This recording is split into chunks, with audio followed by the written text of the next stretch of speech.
Good evening to all. आज हमारी chapter number 4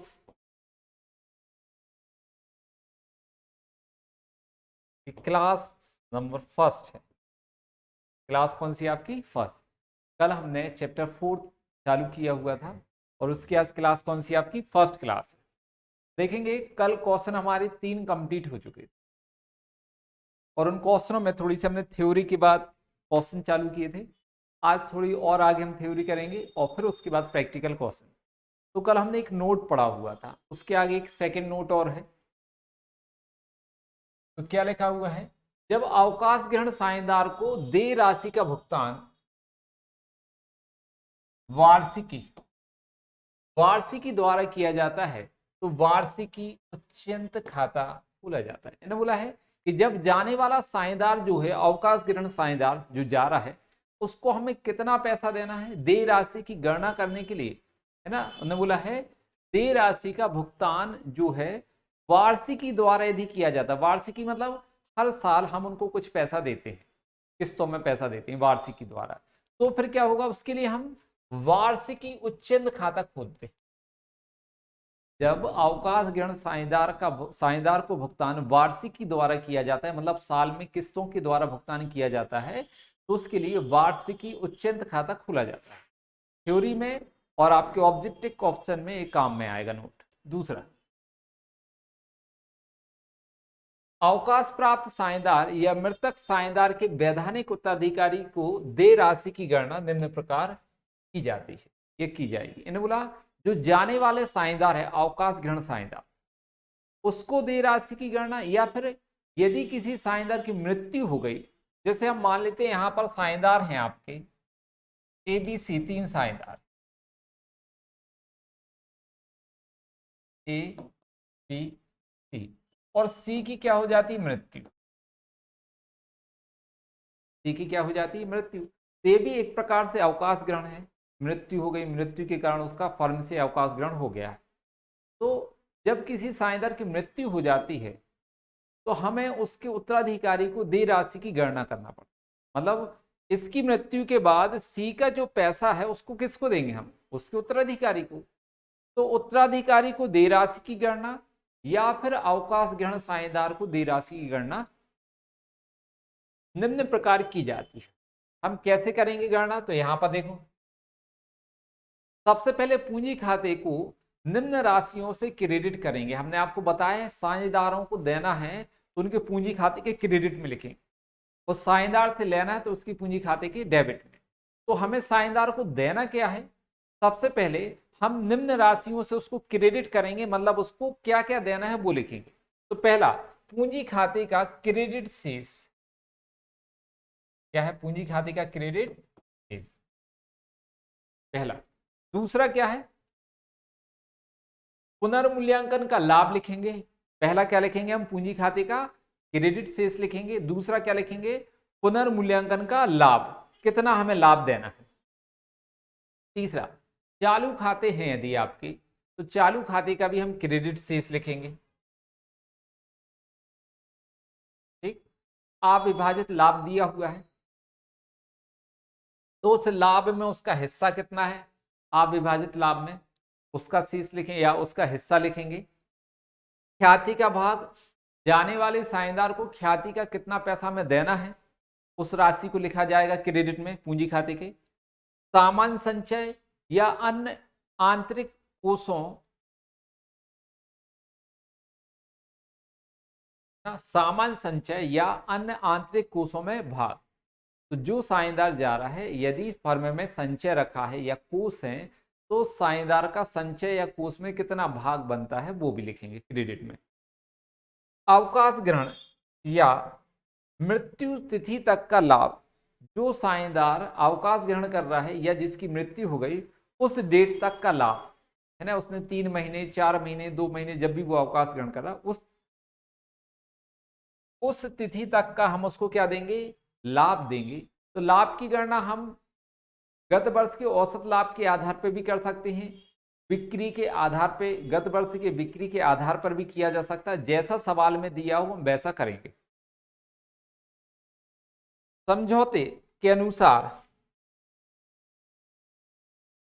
समझौते के अनुसार देय वेतन, बोनस, कमीशन, पूंजी पर ब्याज आदि। यदि साझेदारी समझौते में लिखा हुआ है कि साझेदार को वेतन देना, बोनस देना, कमीशन देना और कोई चीज देना, तो वो सब कहां लिख देंगे? पूंजी खाते के क्रेडिट में। संयुक्त जीवन बीमा का भाग या समर्पण मूल्य में भाग। संयुक्त जीवन बीमा क्या है ना, इसके बारे में भी हम आपको बताएंगे जब साझेदार की मृत्यु वाला टॉपिक पढ़ाएंगे तब। तो संयुक्त जीवन बीमा का भाग या उसका समर्पण मूल्य जो है, कितना देना है साझेदार को, वो हम लिखेंगे। चलो आगे। अब इसके बाद देखो क्या है। तो सबसे पहले हमने क्या लिख दिया? साझेदार की पूंजी खाते के क्रेडिट में उसको क्या क्या देना है। अब साझेदार से हमें क्या क्या लिखना है, लेना है, वो उसके पूंजी खाते के हम कहा लिखेंगे? डेबिट में। तो देखो क्या है, उपर्युक्त के अतिरिक्त मतलब क्रेडिट लिखने के बाद कुछ दायित्व भी होते हैं जो हम उसके पूंजी खाते के डेबिट में लिखते हैं। उन्होंने बोला उपर्युक्त जो पूंजी खाते के क्रेडिट में लिखा है उसके अतिरिक्त साझेदार के कुछ दायित्व भी होते हैं जो हम पूंजी खाते के डेबिट में लिखते हैं। मतलब साझेदार से जो कुछ हमें लेना है वो हम सब कहां लिखते हैं? पूंजी खाते के डेबिट में। साझेदार से जो कुछ लेना वो सब कहां लिखा जाएगा? पूंजी खाते के डेबिट में। तो क्या क्या हम लिखते हैं पूंजी खाते के डेबिट में वो, तो देखो नंबर 1 सबसे पहले आहरण की राशि। साझेदार ने जो पैसा अपने निजी प्रयोग के लिए फर्म से निकाला है या माल अपने निजी प्रयोग के लिए फर्म से लिया है, वह आहरण कहलाता है। तो आहरण का पैसा हम पूंजी खाते के डेबिट में लिखेंगे। दूसरा, चालू खाते का डेबिट शेष।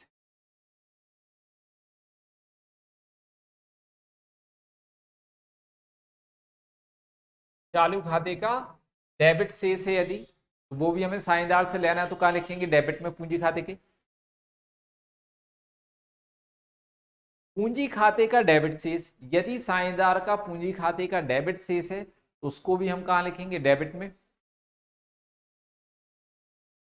यदि पुनर्मूल्यांकन से हानि होती है, तो पुनर्मूल्यांकन से हानि है तो उसको भी कहां लिखा जाएगा? डेबिट में लिखा जाएगा। अविभाजित हानि का भाग, यदि चिट्ठी में पिछले वर्षों की हानि रखी हुई है तो उसमें अवकाश ग्रहण साझेदार का कितना भाग है उसको भी हम पूंजी खाते की डेबिट में लिखेंगे।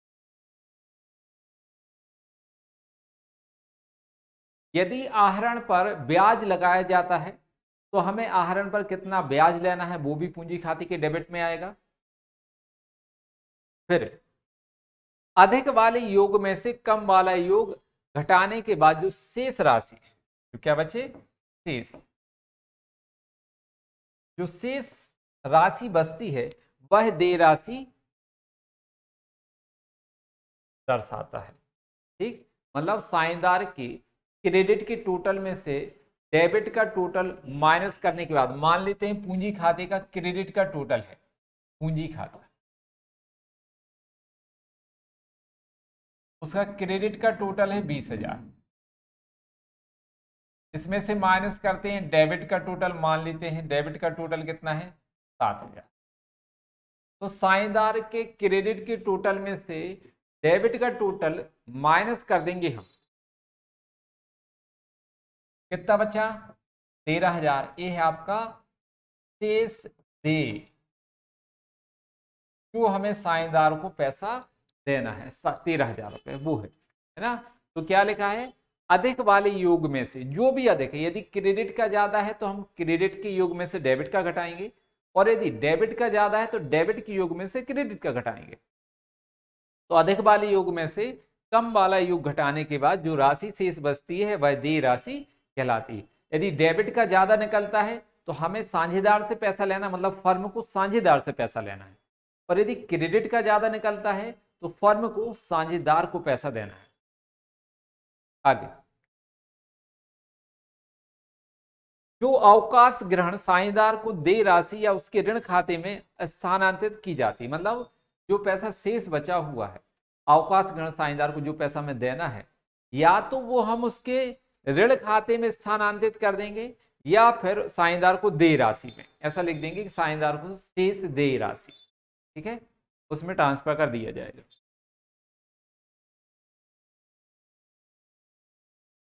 और यही राशि वैधानिक उत्तराधिकार को देय राशि कहलाती है। मतलब जो पूंजी खाते का शेष आता है क्रेडिट का, वही कहलाती है वैधानिक उत्तराधिकारी को देय राशि। ठीक, आगे अब देखेंगे क्वेश्चन नंबर 4, ये प्रैक्टिकल क्वेश्चन है आपका, ये आंसर है।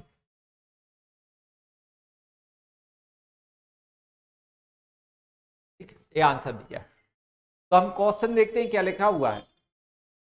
आरएसटी एक फर्म में साझेदार हैं जो लाभ हानि को 8:4:3 के अनुपात में बांटते हैं। आर फर्म से अवकाश ग्रहण करता है, नया अनुपात व प्राप्ति अनुपात निकालें यदि आर का हिस्सा एस व टी ने 3:1 के अनुपात में लिया हो।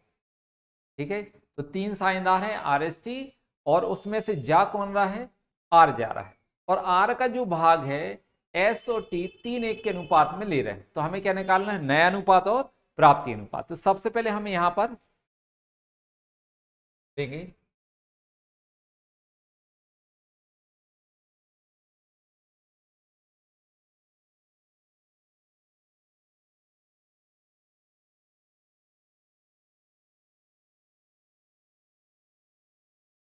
आर एस बट्टी का लाभ हानि अनुपात कितना है, 8:4:3, 8:4:3। आर एस टी का लाभ हानि अनुपात कितना है, 8:4:। अब जा कौन रहा है फर्म से, आर, तो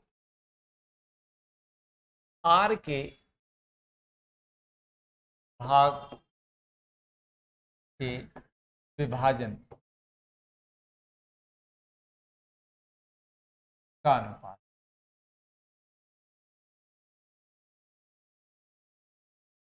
कितना है, 3:1।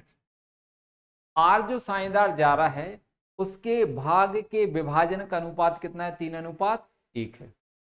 अब क्या होगा यहां पर, हम आगे देखते हैं। तो यहां लिखेंगे हम एस को आर के भाग, आर का भाग कितना है जी, 3/15। एस को आर के भाग, आर का भाग कितना, 3/15, 3/15 का कितना मिलेगा, 3/4। ये है विभाजन का अनुपात। मतलब जो साझेदार जा रहा है उसके लाभ को, उसके लाभ के भाग को एस और टी 3 और 1 में बांटेंगे। तो एस को आर के भाग का मतलब 3/15 का कितना मिलेगा, 3/4 जी आएगा। 3 और 1 कितना हो गया, 4। तो का मतलब क्या होता है, गुणा, ऊपर का ऊपर और नीचे का नीचे। तो 3 तिरका 9, 15 चौको 60। तो एस को कितना मिलेगा, आर का भाग का 9/60 मिल जाएगा। 3/4 अपन 4 निकालेंगे तो कितना आ जाएगा, 9/60। ऐसे ही अपन निकालेंगे टी को आर के भाग 3/15, आर का भाग कितना है, आर का भाग वही 3/15 का कितना मिलने वाला है, 1/4 ये लिखा है।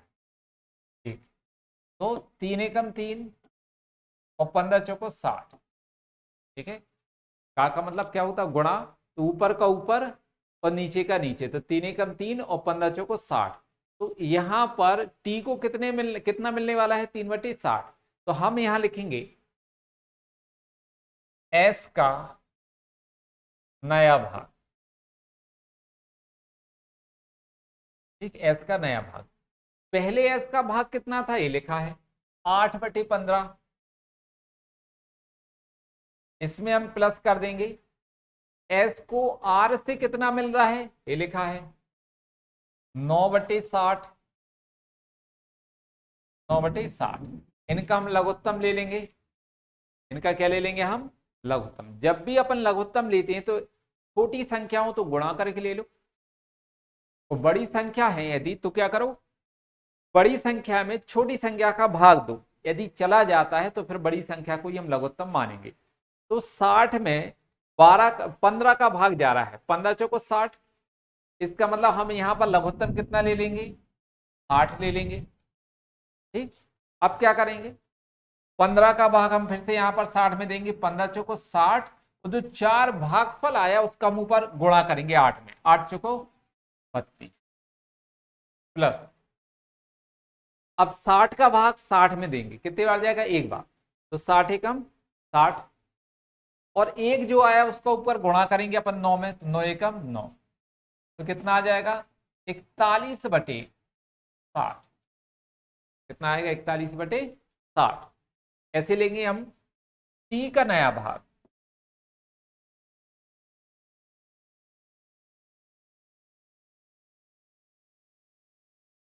पुराना भाग कितना है टी का, 4/15।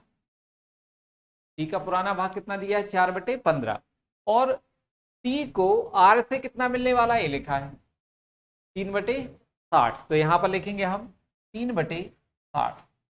अब फिर से वही, लघुत्तम हमें लेना है तो हमने बताया ना दो तरीके, या तो आप गुणा करके लघुत्तम ले लो, 15 और 60 का गुणा करके। तो जब हम गुणा करके लघुत्तम लेते हैं कब, जब संख्याएं छोटी हो, बड़ी संख्याएं हो तो आप क्या करोगे, बड़ी संख्या में छोटी का भाग दे दो, यदि भाग जा रहा है तो वही संख्या क्या कहलाएगी, आपकी लघुत्तम। तो 15 का भाग यदि आप 60 में दोगे तो चला जाएगा, 15 चौको 60। ठीक, इसका मतलब हम लघुत्तम कितना लेंगे, 60, है ना, 15 का भाग 60 में जा रहा है तो लघुत्तम कितना ले लेंगे हम, 60। अब भाग दो, 15 का भाग 60 में कितने बार, 15 चौको 60, तो जो भागफल आया है उसका हम ऊपर 4 में गुणा करेंगे, 4 चौको 16 प्लस 60 का भाग 60 में दोगे कितनी बार जाएगा, एक बार, 60 एकम 60, और एक का ऊपर गुणा कर दो 3 में, तो 3 एकम 3, तो यहां पर आएगा 19/60। यहां लिखेंगे हम एस व टी का नया अनुपात।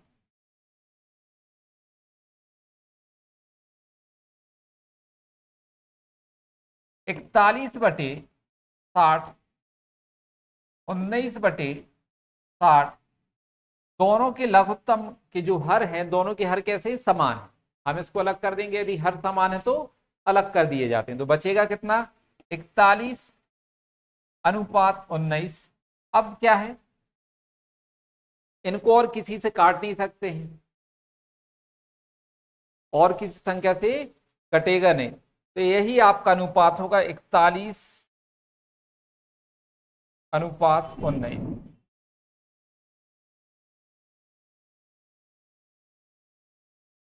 41/19।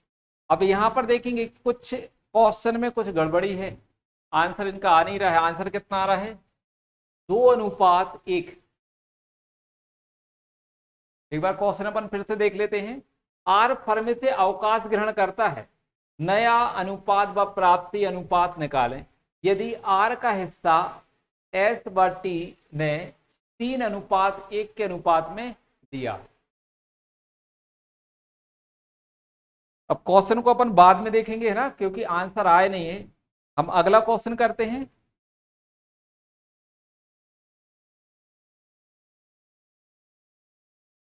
तो चेक कर ले पहले इसको,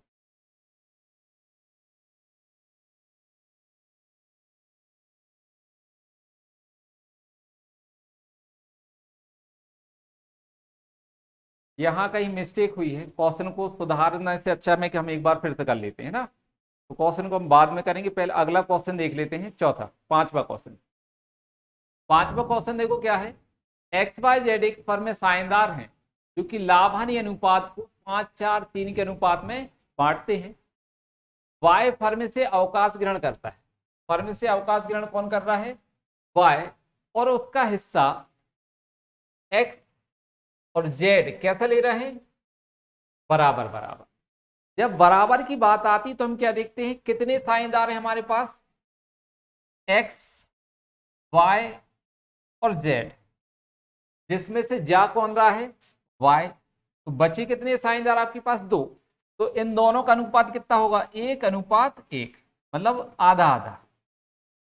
Y के हिस्से को X और Z कैसा बांटेंगे, आधा आधा बांट लेंगे। तो यहां पर देखेंगे हमने लिखा है एक्स व जेड का नया लाभ हानि अनुपात अपन को निकालना है।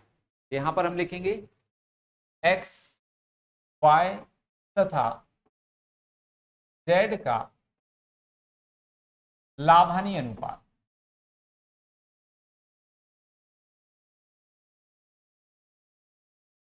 एक्स वाई तथा जेड का लाभ हानि अनुपात। देखो यहां पर क्या है 5:4:3 दिया हुआ, 5:4:3। ठीक, फिर क्या दिया हुआ है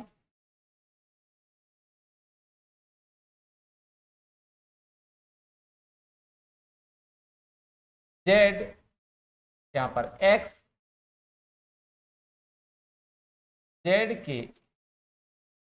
जेड का भाग कितना है 3/12। तो एक्स जेड के 3/12 का 1/2 हमने बताया ना कि एक्स और वाई, सॉरी यहां पर कौन है, कौन जा रहा है, इसको अपन कैंसिल करेंगे यहां पर जेड। तो एक्स वाई का हिस्सा कितना है 4/12। तो यहां पर हम लिखेंगे एक्स वाई के 4/12 यहां पर जी ना, एक्स वाई के 4/12 का कितना लेगा आधा। दो साझेदारों में हमें बांटना है बराबर बराबर, तो कितना होगा दो साझेदारों में आधा आधा, 1/2 1/2। तो 1/2 लेगा, मतलब कितना मिलने वाला है का मतलब गुणा, ऊपर का ऊपर नीचे का नीचे, तो 4 एकम 4 और 12 दूनी कितना आएगा, 4 एकम 4 12 दूनी 24। दूसरा जेड वाई के 4/12 का कितना लेगा 1/2, कितना मिलेगा इसको 4/24। एक्स को भी 4/24 मिलना है और जेड को भी 4/24 मिलना है। तो यहां पर क्या करेंगे अपन,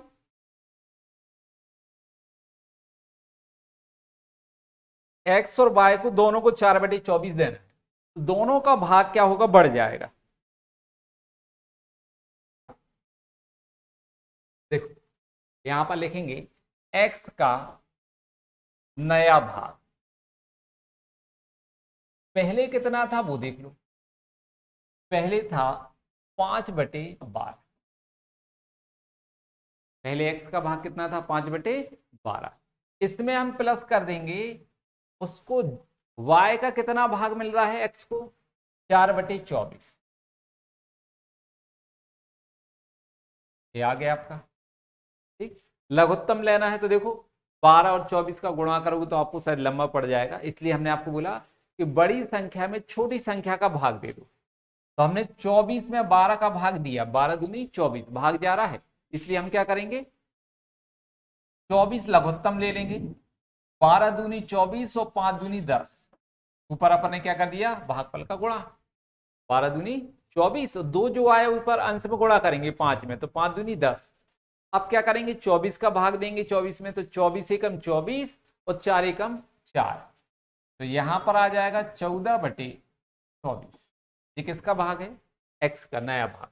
ऐसे लेंगे हम जेड का नया भाग, जेड का पुराना भाग कितना था 3/12, इसमें हम प्लस कर देंगे 4/24, उसको किससे मिलेगा y से। यहां पर लघुत्तम कितना आएगा इनका भी 24, 12 दूनी 24 और 3 दूनी 6, 24 एकम 24 और 4 एकम 4, मतलब कितना आ जाएगा यहाँ पर 10/24। यहां लिखेंगे हम x तथा z का नया अनुपात, x तथा z का नया अनुपात। x का कितना है देखो ये लिखा है 14/24, जेड का कितना है 10/24। ठीक है 14/24 और 10/24, तो यहां पर आ जाएगा क्या आपका हर समान है, अलग कर दो तो कितना बचेगा, 14:10। कट जाएगा ये 2 से, 2 सत्ते 14, 2 पंचे 10, मतलब 7:5 ये आपका आ गया आंसर। तो हम यहां पर देख लेंगे आंसर कितना आ रहा आपका, 7:5। चलो ये देखते हैं आप यहां पर, एक बार आप स्क्रीनशॉट लेना चाहें तो आप इसका स्क्रीनशॉट ले सकते हैं।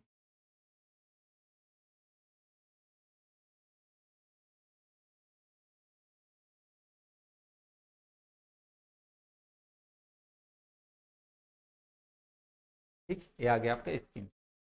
ये वाला क्वेश्चन आपका 5वां कंप्लीट हुआ।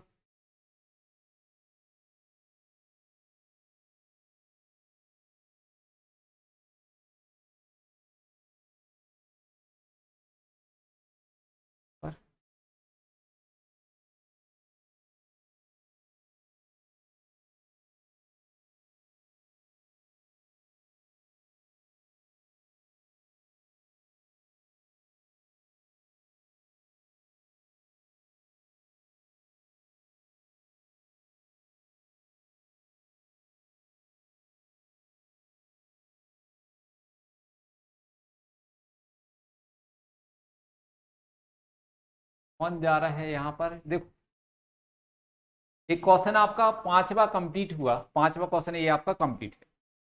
यहाँ पर तीसरे क्वेश्चन में, चौथे क्वेश्चन में क्या हुआ है कि आर जा रहा है और अपन ने क्या क्या कर दिया, थोड़ा सा कैलकुलेशन गड़बड़ कर दिया है, तो इसको अपन पूरा डिलीट करके फिर से कर देते हैं। यहाँ पर देखो तो कितने, क्या हो गया,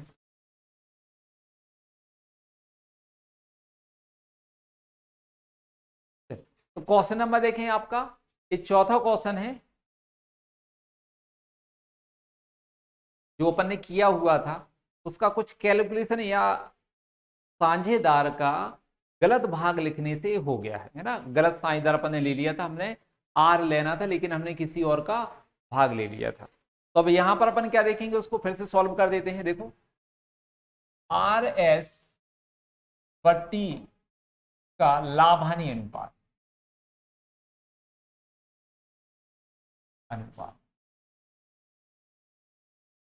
आर एस टी का लाभ-हानि अनुपात कितना दिया हुआ देख लो, 8:4:3, 8:4:3 ये दिया है। रिटायरमेंट कौन कौन ले रहा है वो देखेंगे, आर, ठीक है। तो आर का भाग कितना वो देखें, 8/15, कितना है आर का भाग, 8/15 है। अभी अपन से क्या हुआ कि हमने आर की जगह किसी और व्यक्ति को ले लिया था, जिसमें उसमें लिखा क्या था क्वेश्चन में कि आर रिटायरमेंट ले रहा है, तो आर का भाग कितना है 8/15, और सवाल में क्या बोला है कि जो आर का भाग है एस बटी 3:1 के अनुपात में बांटेंगे। तो यहां पर हम क्या लिखेंगे, आर के भाग को विभाजन का अनुपात,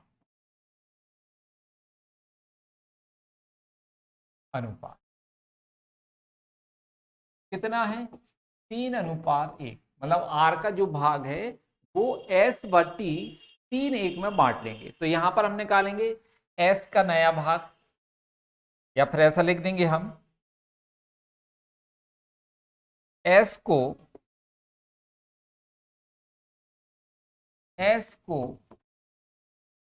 आर के भाग 8/15 का 3/4 है ना। एस को क्या है, आर के भाग 8/15 का 3/4 बराबर कितना हुआ, 8×3 = 24, 15×4 = 60, 60 मिलेगा, 24/60 मिलेगा, ठीक है। ऐसे किसको निकालेंगे अपन, टी, तो टी को आर के भाग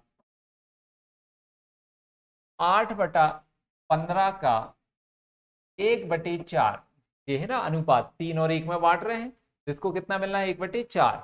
तो का मतलब गुणा ऊपर का ऊपर, 8 × 8 और 15×4 = 60 मिलेगा।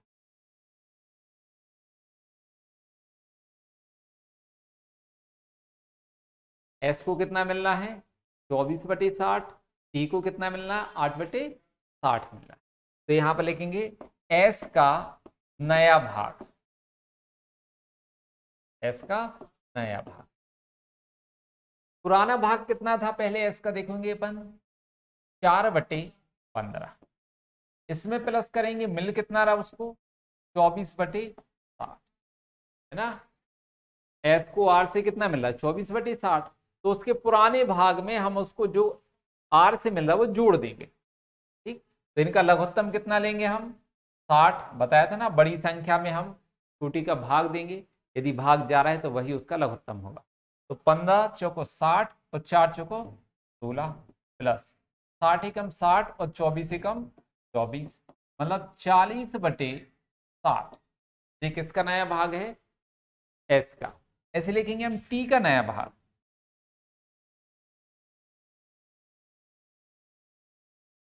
टी का नया भाग। पुराना कितना था टी का 3/15, इसमें प्लस कर देंगे हम, मिलना कितना उसको टी को आर से कितना मिलना है 8/60, तो प्लस कर देंगे 8/60, दोनों का लघुत्तम कितना आएगा 15 और 60 का 60 लघुत्तम आ जाएगा। 15 चौको 60, 4 3 12 प्लस 60 एकम 60, 8 एकम 8, मतलब 20/60। एस बा टी का नया अनुपात,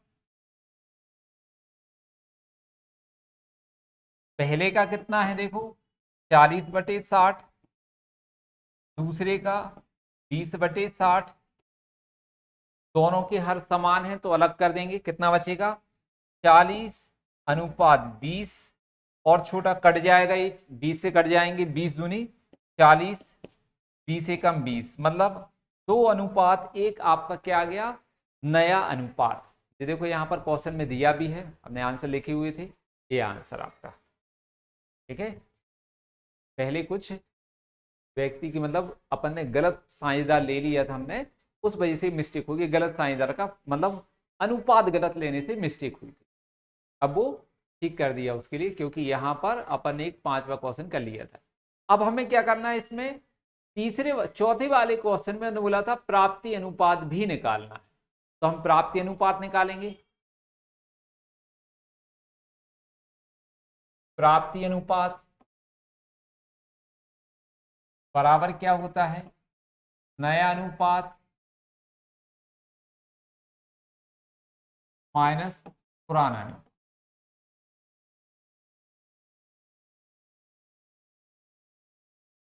तो एस को प्राप्ति निकालेंगे, एस को प्राप्ति। ठीक, नया अनुपात कितना है एस का वो देखेंगे अपन, ये लिखा हुआ है ना नया अनुपात 2:1 मतलब 2/3, तो 2/3 में से माइनस करेंगे पुराना, एस का पुराना कितना ये लिखा है 4/15, 4/15 अपन माइनस लघुत्तम गुणा करके लघुत्तम ले लो, छोटी संख्या है तो 15 थी 45, जब हम गुणा करके लघुत्तम लेते हैं तो त्रियक गुणा करेंगे, 15 दूनी 30 और 4 3 12, तो कितना आ जाएगा 18/45। ठीक, ऐसे किसका निकालेंगे अपन टी का, टी को प्राप्ति,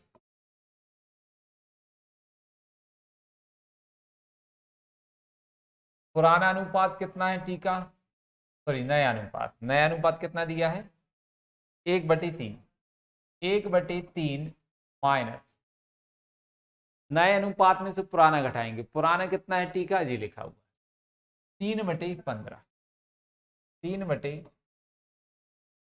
लघुत्तम 15 थी 45,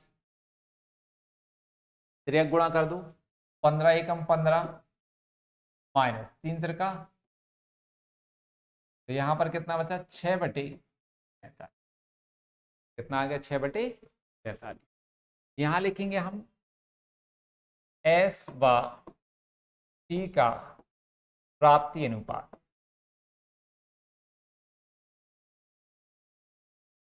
एस बटी का प्राप्ति अनुपात कितना है 18/45, 6/45, 18:6, 6×3 = 18, 6 × 6, 6 से काट दिया अपन ने दोनों को 18 और 6 को, तो कितना आ गया 3:1। देखो ये आ गया आपका प्राप्ति अनुपात। चलिए देखिए यहाँ पर आपका चौथा क्वेश्चन भी कंप्लीट है, पांचवा क्वेश्चन भी कंप्लीट हो गया। अब देखेंगे अपन क्वेश्चन नंबर 6। क्या लिखा हुआ है, एक्स वाई जेड एक फर्म में साझेदार हैं जो कि लाभ हानि को 3:4:2 के अनुपात में बांटते हैं। वाई फर्म से अवकाश ग्रहण करता है, बस शेष साझेदार नए फर्म में 5:3 के अनुपात में लाभ हानि बांटना तय करते हैं। प्राप्ति अनुपात निकालिए। हमें प्राप्ति अनुपात निकालना है, तो यहाँ पर लिखेंगे हम एक्स वाई तथा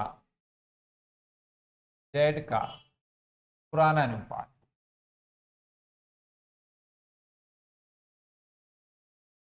एक्स वाई और जेड का पुराना अनुपात कितना है 3:4:2, 3:4:2 एक्स वाई जेड।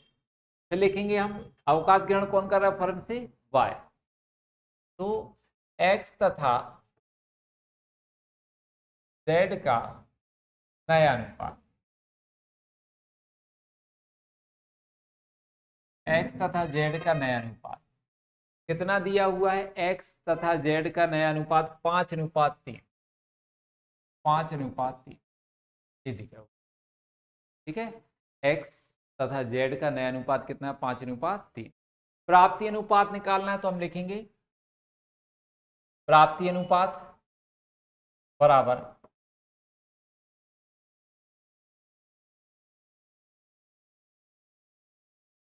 नया अनुपात माइनस पुराना अनुपात।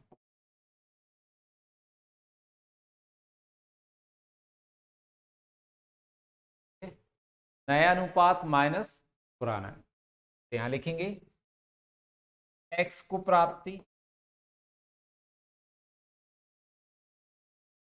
एक्स का नया अनुपात कितना ये लिखा है 5/8 माइनस पुराना कितना है एक्स का 3/9, ठीक। इनका गुणा करके लघुत्तम ले लो आप नीचे, हमें लघुत्तम किसके लेना 8 और 9 का, तो 9 8 72 लघुत्तम लिया। जब हम गुणा करके लघुत्तम लेते हैं तो तिर्यक गुणा करेंगे, 9×5 = 45 माइनस 8×3 = 24 बराबर 45 में से 24 माइनस करो तो कितने बचेंगे 21, 21/72 कितना आ जाएगा आपका 21/72। दूसरा लेंगे अपन किसका, जेड को प्राप्ति, जेड को प्राप्ति, तो पुराना नया अनुपात कितना है जेड का, देखो ये लिखा है 3/8, इसमें से माइनस करेंगे पुराना अनुपात ये दिया हुआ है, जेड का पुराना अनुपात कितना दिया है 2/9, तो यहां पर माइनस करना 2/9,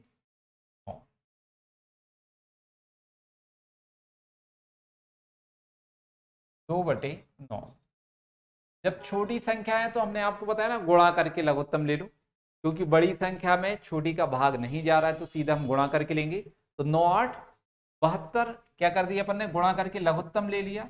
जब गुणा करके लघुत्तम लेते हैं तो हम तिर्यक गुणा करेंगे, 9×3 = 27 माइनस 8×2 = 16, तो कितना बचेगा यहाँ पर 11/72, ठीक है। अब क्या करना हमारे लिए, यहां लिखेंगे एक्स तथा जेड का प्राप्ति अनुपात,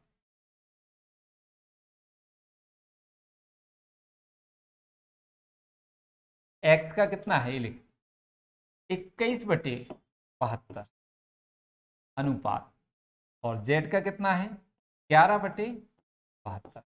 दोनों के हर समान दिए हैं तो हर अलग कर देंगे हम, कितना बचेगा हमारे पास 21/11। अब ये और छोटे नहीं हो सकते, यही आपका क्या होगा आंसर। अपन यहां चेक कर लेते हैं, क्वेश्चन नंबर कौन सा था आपका 6। अगला क्वेश्चन देखेंगे अपन, क्वेश्चन नंबर 7। कितने साझेदार अपने पास? आवासा दो साझेदार हैं जो कि लाभ हानि को 5-3-2 के अनुपात में बांटते हैं। प्राप्ति अनुपात निकालें यदि वह फर्म से अवकाश ग्रहण करता है और आ एवं सा का नया अनुपात कितना है? 3:2 है। तो यहां पर लिखेंगे हम आ वा तथा सा का लाभ हानि अनुपात।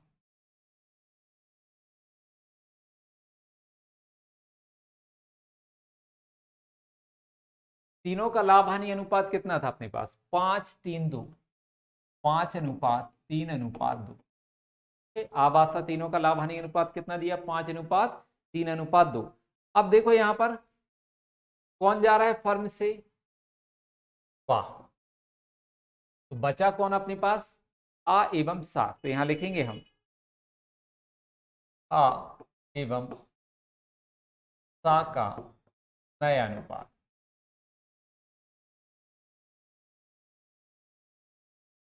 आ एवं सा का नया अनुपात कितना दिया? देखो ये लिखा है 3:2। कितना दिया इनका अनुपात? 3:2 दिया है। अब देखो क्वेश्चन में क्या है। हेलो,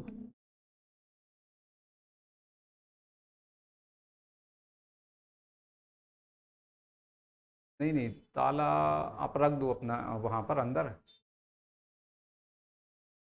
बाकी हाँ रूम बाकी ताले डाल लो, बाकी खुला छोड़ दो, शटर लगा दो यदि हो तो, या रहने दो, शटर भी है ना।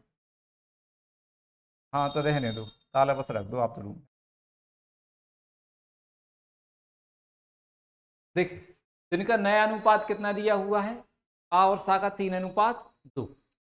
अब देखो यहां पर प्राप्ति अनुपात। प्राप्ति अनुपात बराबर क्या होता है? प्राप्ति अनुपात बराबर है नया अनुपात माइनस पुराना।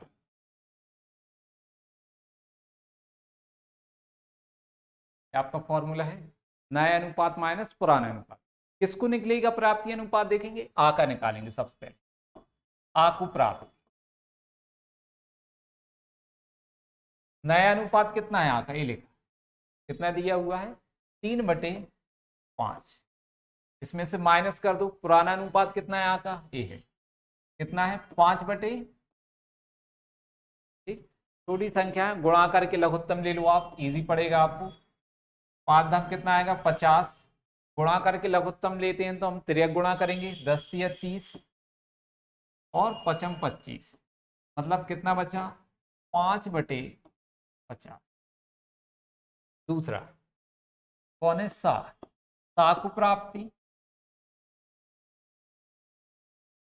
नया अनुपात सा का कितना है? ये लिखा है 2/5। इस नए अनुपात में से हम पुराना माइनस करेंगे, सा का कितना दिया है?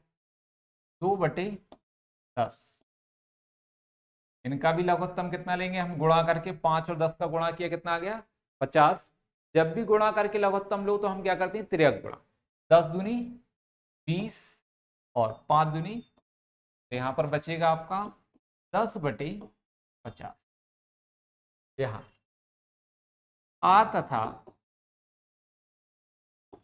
सा का प्राप्ति अनुपात।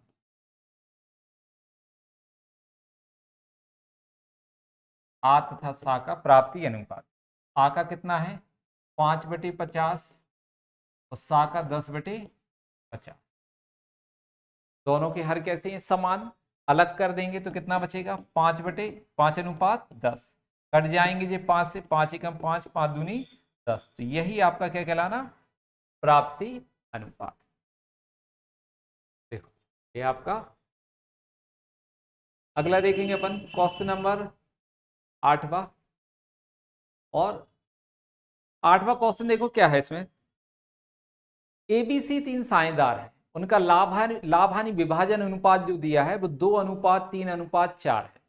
इनका अनुपात दिया है लाभ हानि विभाजन अनुपात, ये लिखा हुआ हम ऐसा लिख देते हैं 2:3:4। बी ने 8,100 रुपए में अपना भाग ए और सी को बेचकर अवकाश ग्रहण कर दिया। इस रकम में से 3600 रुपए जो है वो ए ने और 4500 रुपए सी ने दिया। ठीक है, ने जो बी ने अपना भाग बेचा है उसमें से 3600 कौन दे रहा है, ए, और 4500 रुपए कौन दे रहा है, सी ने दिया। बी के अवकाश ग्रहण के पश्चात वर्ष में 10,500 रुपए का लाभ हुआ। देखो हमने आपको बताया था जब कोई साझेदार फर्म से अवकाश ग्रहण करता है तो अवकाश ग्रहण के बाद जो लाभ है वो शेष बचे हुए साझेदारों में बांटा जाता है। किस अनुपात में, नए अनुपात में। जैसे ही बी के जाने के बाद फर्म में 10,500 का लाभ हुआ है, उपरोक्त व्यवस्था के अनुसार ए और सी के बीच लाभ का वितरण कीजिए। हमें क्या बताना है, लाभ का वितरण करना है, और बी द्वारा जो ए और सी को हिस्सा बेचा गया है उसके संबंध में यदि कोई जर्नल प्रविष्टि या पंजी प्रविष्टि हो सकती है तो वो भी हमें करना है। ये दो है। तो यहां पर सबसे पहले अपन निकाल लेंगे, यहां पर लाभ देखते हैं कौन, 2, 3, 4। क्या लिखेंगे, ए, बी तथा सी का लाभ हानि अनुपात।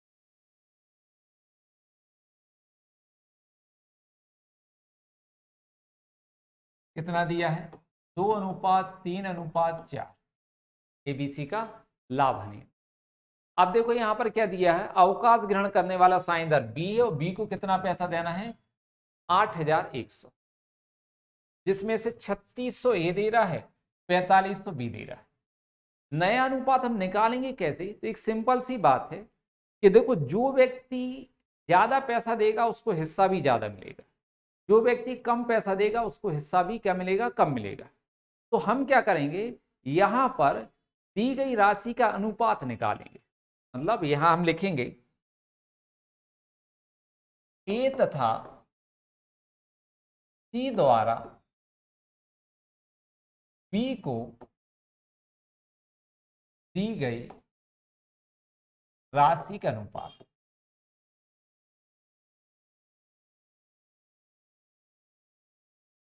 ए कितना दे रहा है, 3600 रुपए,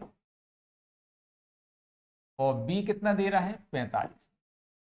इतना इतना पैसा दे रहे हैं, तो जो पैसा दे रहे हैं हम उसका अनुपात निकालेंगे। तो कितना आएगा, काट दो, 2 जीरो तो कैंसल, 4 से कट जाएगा, है ना, 9 से, 9 चौका 36, 9 पना 45। मतलब ए और सी ने जो राशि दी है उसका अनुपात कितना आ गया, 4:5। तो अब हम ए के भाग को, लाभ का भाग जो है हम उनके द्वारा दी गई राशि के अनुपात में बांट देंगे। तो क्या होगा यहां पर, ए का नया भाग,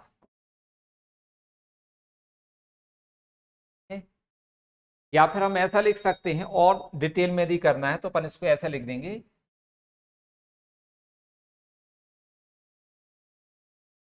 ए को बी के भाग, ए को बी के भाग, बी का भाग कितना ये दिया है, 3/9। बी का भाग कितना है, 3/9। तो ए को बी के भाग 3/9 का कितना मिलेगा, 4/, लिखा 4 ना, अपन ने दी गई राशि का अनुपात निकाल लिया है। तो ए को क्या है, बी का जो 3/9 भाग है उसका कितना मिलने वाला है, 4/9, जितना उसने पैसा दिया है। तो का मतलब गुणा, ऊपर का ऊपर नीचे का नीचे, तो 4×3=12 और 9×9=81। मतलब ए को जो है 12/81 भाग मिलने वाला है। ऐसे अपन निकालेंगे, सी को बी के भाग, बी का भाग कितना है, बी देखा अपन ने जी 3/9, तो 3/9 का कितना मिलेगा, जितना उसने पैसा दिया 5, तो 5/, का मतलब गुणा, ऊपर का ऊपर नीचे का नीचे, तो 5×3=15 और 9×9=81, इतना मिलेगा। ठीक, अब हम यहां पर लिखेंगे ए का नया भाग, ए का नया भाग। तो पहले ए का भाग कितने था, ये लिखा है ए का नया पुराना भाग, 2 बटे कितना था, 9। पहले ए का भाग कितना था, 2/9। इसमें हम प्लस करेंगे, उसको b से कितना मिल रहा है 12/81, हम जोड़ देंगे। पहले a का भाग कितना था 2/9, b से कितना मिल रहा है उसको 12/81, तो दोनों को हम जोड़ देंगे, अब उसका नया भाग आ जाएगा। तो दोनों का लघुत्तम हम ले लेंगे कितना 81। हमने बताया ना बड़ी संख्या में छोटी संख्या का भाग दो, यदि चला जाता है तो उसी को हम लघुत्तम ले लेंगे। तो 9 नाम 81 जा रहा है, तो 81 लघुत्तम लिया। अब 9 का भाग 81 में कितने बार 9 नाम 81 और 9 दूनी 18 प्लस 81 का भाग 81 में एक बार 81 के में 81 और 12 एकम 12, इनको टोटल कर देंगे तो कितना आ जाएगा 30/81। क्या आ गया आपका 30/81। ऐसे लेंगे हम यहाँ पर सी का नया भाग,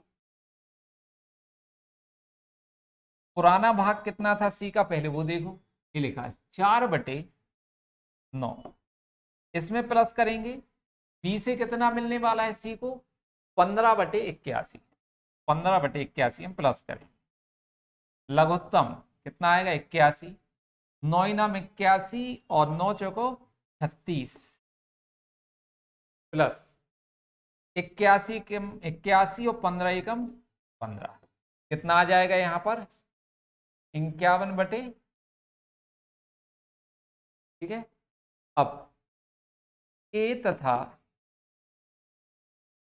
सी का नया अनुपात,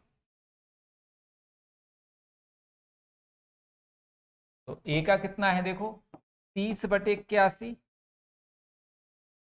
अनुपात बी का, सी का कितना है 51/81। 81 दोनों के हर समान है तो अलग कर देंगे, तो 30/51, और छोटा नहीं होगा ये ना, और छोटा नहीं होगा। चलो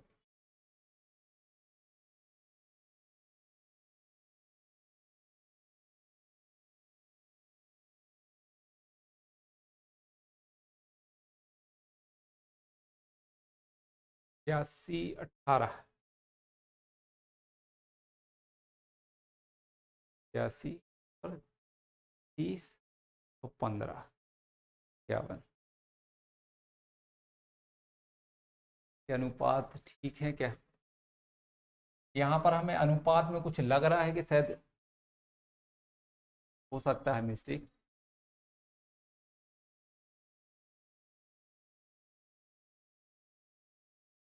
क्योंकि इतना अनुपात तो आएगा नहीं। इनका देखो अनुपात, नया अनुपात कितना आ रहा है 2:1, और अपने पास कितना आ रहा है 30:51।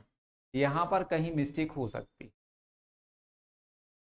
9 चौको 36, 9 पंजा 45 ठीक है यहाँ पर, और ए का भाग कितना है, तब इसको मिलेगा बी के भाग का 3/9 का, 4 3 7 2 9, 3/9 का कितने मिलने वाला है 4/9, 4 3 12, 9 9 81, 12/81 ये मिल जाएगा।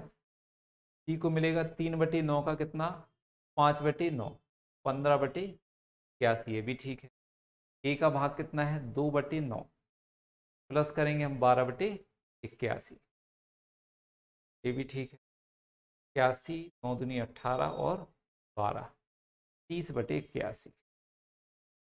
अनुपात चेक करना पड़ेगा एक बार।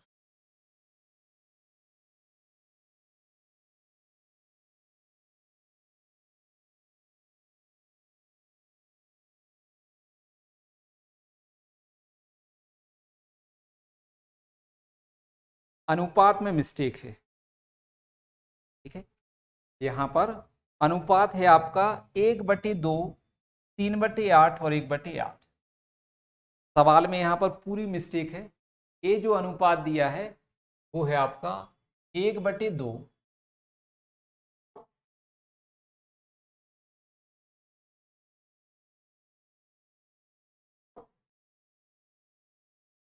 1/2, दूसरा है आपका 3/8 और तीसरा है आपका 1/8। ये दिए हुए हैं 3 अनुपात। ये जो लिखे हैं 2 2 3 और 4 ये गलत है, ठीक है। कितना है आपका 1/2, 3/8 और 1/8। तो हमें फिर से करना पड़ेगा सवाल फिर से।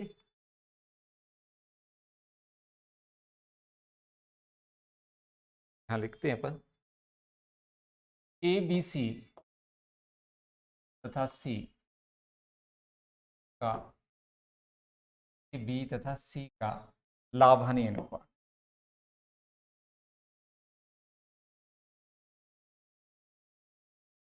का लाभ हानि अनुपात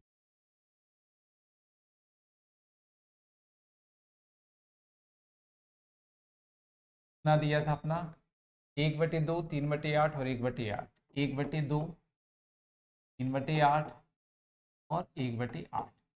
तो सबसे पहले हम क्या करते हैं, हर समान करते हैं। ठीक है, हर समान करेंगे तो कितना आएगा, हम 2 में कितने का गुणा कर देंगे 8 हो जाए, 4 का ऊपर और 4 का नीचे, हर समान करना है तो क्या होगा 4 का ऊपर 4 का नीचे, तो कितना आ जाएगा 4 एकम 4, 4/8, 3/8 और 1/8। तो इसको हम लिख देंगे कैसा, 4:3:1 ऐसा। देखो ये है अनुपात। पिछली में क्या हुआ था कि आपका सवाल में जो अनुपात था वो गलत लिखा हुआ था, उस वजह से वो आंसर गलत आ रहा था। जब हमने उसको देखा किताब में कि हाँ आपका क्वेश्चन ऐसा दिया हुआ है, तब अपन उसको सॉल्व कर रहे, तो हो जाती है कभी कभी टाइपिंग मिस्टेक। यहाँ पर चेक करते अपन उसको फिर से। तो क्या लिखेंगे यहाँ पर, अब जो बी जा रहा है उसके भाग को ए और सी क्या कर रहे हैं, खरीद रहे हैं। कितने में खरीद रहे हैं, 8,100 रुपए में। और उसमें से ए कितना दे रहा है 3600, बी कितना, सी कितना दे रहा है 4500। तो हम यहां पर निकालेंगे ए और सी द्वारा दी गई राशि का भाग, क्योंकि जो जितना पैसा देगा उसको उतना भाग मिलेगा, जो ज्यादा पैसा देगा तो ज्यादा भाग मिलेगा, जो कम पैसा देगा उसको कम भाग मिलेगा। तो हम दी गई राशि का अनुपात निकालेंगे, तो यहां पर लिखेंगे हम ए तथा सी द्वारा दी गई राशि का अनुपात कितना, 3600:45।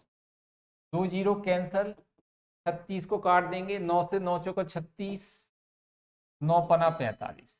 मतलब बी के भाग को हम ए और सी में 4:3 में बांटेंगे। ठीक, तो यहां पर लिखेंगे ए को बी के भाग, बी का भाग कितना है ए लिखा है 3/8। तो ए को बी के भाग का मतलब 3/8 का 4/9 मिलेगा। 4 और 5 कितना हो जाएगा 9, तो 4×3 = 12 और 9×8 = 72, 12/72 मिलेगा। ऐसे ही सी को बी के भाग 3/8 का 5/9 मतलब 5×3 = 15, 15/72 मिलेगा। ठीक है, कितना मिलेगा 15/72। तो यहां पर लिखेंगे हम ए का नया भाग, पुराना भाग कितना था ए का 4/8 है ना, प्लस कर देंगे बी से कितना मिलने वाला है 12/72। इनका लघुत्तम ले लेंगे हम 72, 8 नाम 72, 9 चौको 36 प्लस 72 एकम 72 और 12 एकम 12, तो 48/72। कितना आ जाएगा 48/72। सी का नया भाग, पुराना कितना था सी का 1/8, ये लिखा है पुराना कितना है 1/8। इसमें प्लस कितना कर देंगे हम 48, कितना मिल रहा है उसको 15/72। इनका भी लघुत्तम कितना आएगा 72, 8 नाम 72, 9 एकम 9 प्लस 72 एकम 72 और 15 एकम 15, तो कितना आ जाएगा 24/72। 72, मतलब ए तथा सी का नया अनुपात।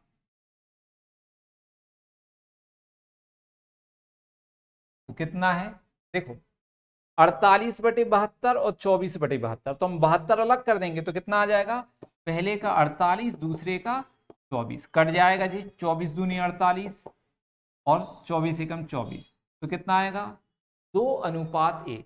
ये आपका आ गया अनुपात। तो ये है आपका देखो नया अनुपात। अब नए अनुपात में ही हम अवकाश गण के बाद के लाभ को शेष साझेदारों में बांटेंगे। तो यहां पर लिखेंगे हम लाभ विभाजन। लाभ का जो विभाजन है, लाभ कितना है, तो यहां लिखेंगे ए का भाग। ए का भाग कितना है, 10,500 का नए अनुपात में देखो कितना है, ये 2/3। यहां लिखेंगे 2/3। 3 से 3 तरह का 9, 3 5 15 और 35 दूनी 70, 7,000। ए का भाग कितना है 7। सी का भाग निकालेंगे, सी का भाग 10,500 का कितना 1/3, तो कितना आएगा 35। ठीक, तो लाभ में ए और सी का भाग कितना है 7,000 और 3,000। अब आखिरी चीज इन्हें पूछी हुई है, क्या जो बी द्वारा अपना हिस्सा ए और सी को बेचा जा रहा है, इसके संबंध में कोई प्रविष्टि हो सकती है, तो करें आप। बिल्कुल हो सकती है, हम इसकी प्रविष्टि करेंगे।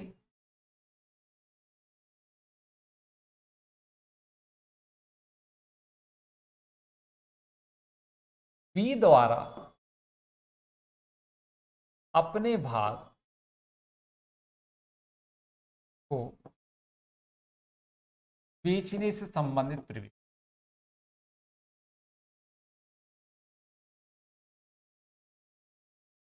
प्रविष्टि। तो हमने आपको क्या सिखाया है कि अभी हमने 3 चैप्टर कंप्लीट कर दी। तीनों में क्या बताया कि जब हमें साझेदार से लेना है तो उसका पूंजी खाता क्या करेंगे, डेबिट, और जब साझेदार को देना तो उसका पूंजी खाता क्रेडिट। जिससे लेना उसका पूंजी खाता डेबिट और जिसको देना उसका पूंजी खाता क्रेडिट। तो देखो, जो साझेदार जा रहा है उसको हम पैसा देंगे और जो उसका भाग खरीद रहा है उससे लेंगे। तो हमें लेना किससे है, पैसा ए से, तो ए का पूंजी खाता डेबिट, ए का पूंजी खाता डेबिट, क्योंकि हमें ए से पैसा लेना है। और कितना पैसा लेना है 36। और कौन खरीद रहा है, बी का भाग सी, तो सी का पूंजी खाता डेबिट। जिससे लेना उसका पूंजी खाता डेबिट, सी से कितना लेना 45। तो ए और सी से पैसा लेना है, इसलिए ए और सी का पूंजी खाता डेबिट। और देना किसको है, हमें बी को, जिसको देना उसका पूंजी खाता क्रेडिट। तो बी के पूंजी खाते से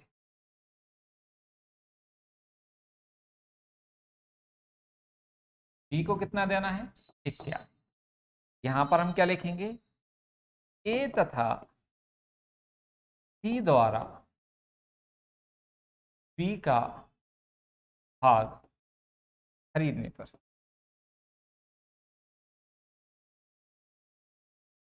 ए तथा सी द्वारा बी का भाग, तो ये आपकी क्या हो गई, प्रविष्टि भी हो गई कंप्लीट। तो इस तरीके से आपका एक क्वेश्चन कंप्लीट हुआ। अनुपात आ गया आपका, यहाँ पर प्रविष्टि भी कर दी, लाभ का विभाजन भी हो गया। अब कुछ भी नहीं बचा बाकी, की क्लास हम कल देखेंगे। Thank you.